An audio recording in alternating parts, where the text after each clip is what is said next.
All right, we're back. Hey everybody, my name is Clay ATC. I'm a certified licensed athletic trainer in the state of Texas. And today I want to talk about controlling swelling with orthopedic injury.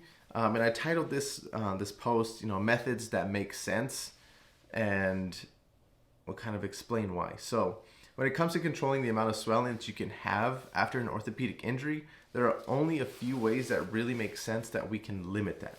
Okay, it would be difficult for me to rank their effectiveness because they all work, but some might work better for you, some might work better for me. So we just need to be willing to try these different methods and see what works for different people. Now, swelling is necessary, okay? It is necessary for healing, but excessive swelling or stagnant swelling where you get maybe even pitting edema is and could be detrimental to recovery. Okay, and this is for any recovery really. The main reason why I want to control swelling is to decrease their pain, okay, and hopefully improve their function and help them return sooner. Now, I didn't say heal sooner, right? Because we still have healing timelines that we go by, and I'll talk about this later. But just understand that this is to help them return sooner. But while they're doing that, they are still healing. So then comes the protection, then comes the rehabilitation while they're actively participating. So they're still healing while they're participating, but we want to limit the amount of swelling because the swelling is going to cause pressure and the pressure is going to cause pain, and then they're going to have dysfunction. So that's kind of the basics of swelling. All these methods, you have to understand, rely on the lymphatic system to rid the area of excess fluid. Now, if you know anything about the lymphatic system, it is very, very passive, and it does not have any active contraction. So there really is no movement in the lymphatic system. It all relies on a few things that we're going to talk about. Okay, so the first one is going to be compression. Now, compression is very common and convenient for injuries. Okay, we can use just about anything to help compress injuries. Most of the time, this is where ACE wraps come into play.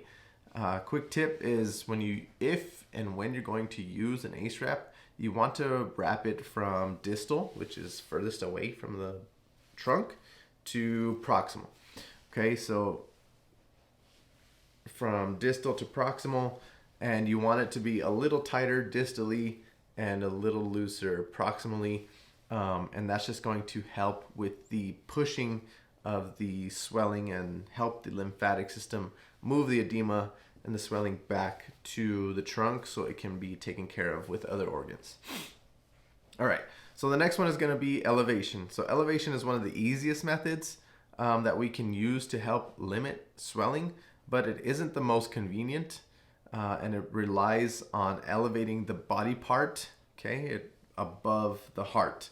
So this is where you have like an ankle sprain that we'll put up on either a bag, a sofa, a couch, whatever you have on the wall, but it needs to be, all of elevation needs to be above the heart. So that is the contextual part of it, is it needs to be above the heart. So laying down and elevating said body part is going to be the easiest way to do that.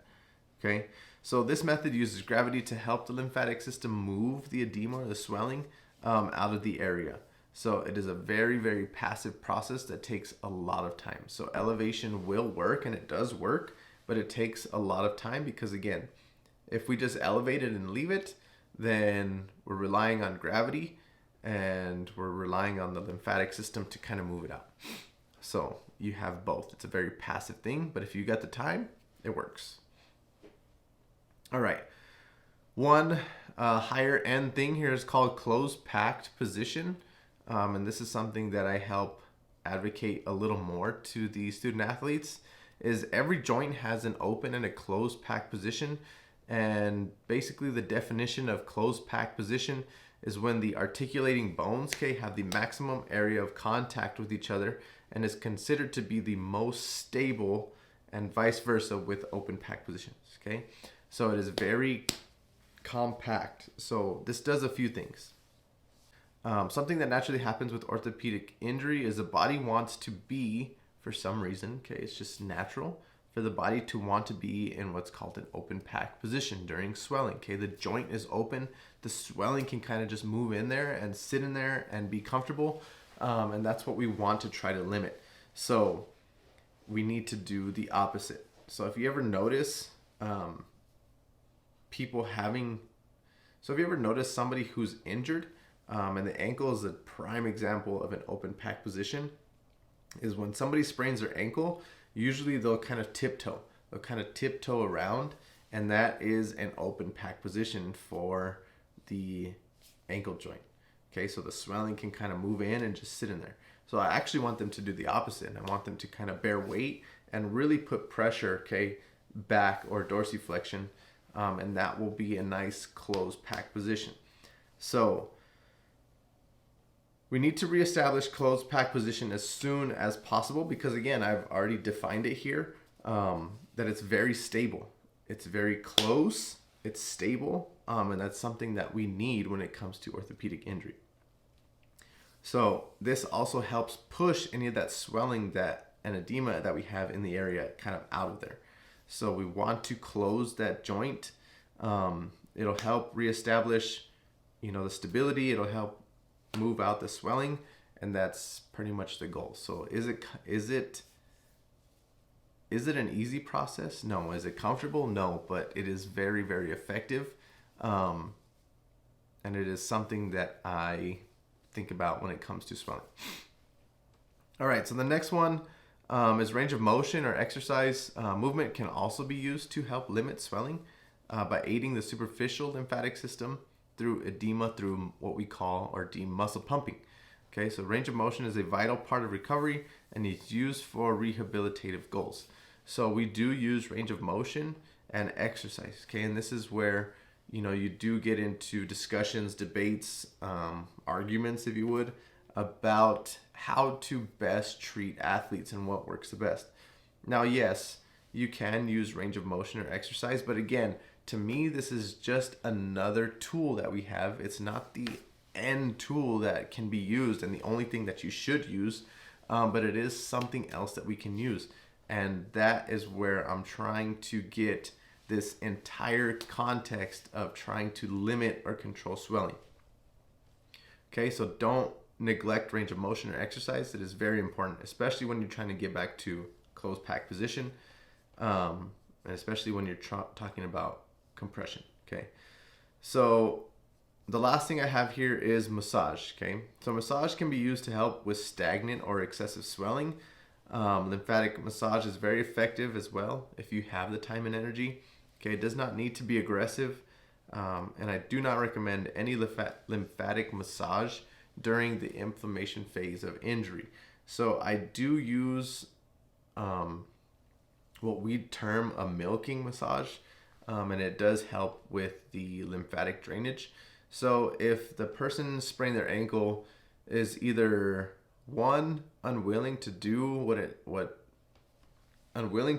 other means to help limit swelling, I will use massage, and again, it is with gravity, so it's kind of elevation and massage. I'm trying to get the muscle pumping and the swelling out of there, but I will not do it in the inflammation phase. So the inflammation phase of injury is usually from day 0 to day 5. So I will do it on day 6, day 7, day 8, day 9, day 10. If that swelling is still sitting in there and they haven't improved, it's still causing dysfunction. Again, the swelling is good, but if the swelling is stagnant, we need to move that stuff out of there so new swelling can kind of come in. So super simple and effective. It doesn't have to be aggressive, like I said.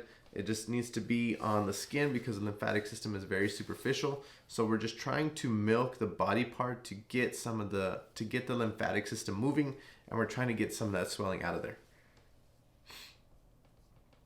All right, so we've discussed, very superficially, the techniques I use as an athletic trainer to help limit the amount of excessive swelling and edema. There's a few considerations here that I did not talk about.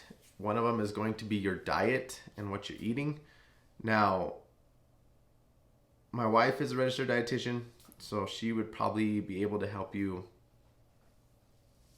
she would probably be able to help me kind of fill in the gaps here when it comes to diet restrictions or ideas when it comes to swelling. So I won't kind of touch on that too much. So just know what you choose to feed your body can have an effect on your recovery, and that's been proven and it's been documented, and we continue to research it. So where you start to see the magic happen is when you start to combine these methods for controlling swelling.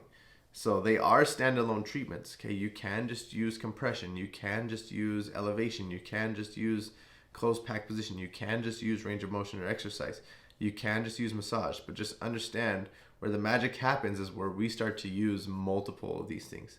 So we do use compression and elevation. We use closed pack position, compression, and elevation. We use closed pack position, compression, elevation, and range of motion. So just understand that if you want to, you can. So just understand if you want to combine these techniques, you're going to probably see a better outcome than if you were just to use them alone. Now, again, you can use them by themselves, but for the most part, you want to have them together. And that's the basics of trying to control swelling when it comes to orthopedic injury. So I hope this information was helpful. What I'm trying to do is write about it. So what I'm trying to do is write about this stuff on my blog, and then just kind of piggyback those ideas and then make a video. So you will see this video on YouTube. You will see this video on my blog. I may even make it into a podcast, but just understand that's what I'm trying to do. If you have any suggestions, if you have anything that you would like me to make, you have any questions, go ahead and just leave them either in the comments. You can message me and we can talk about it.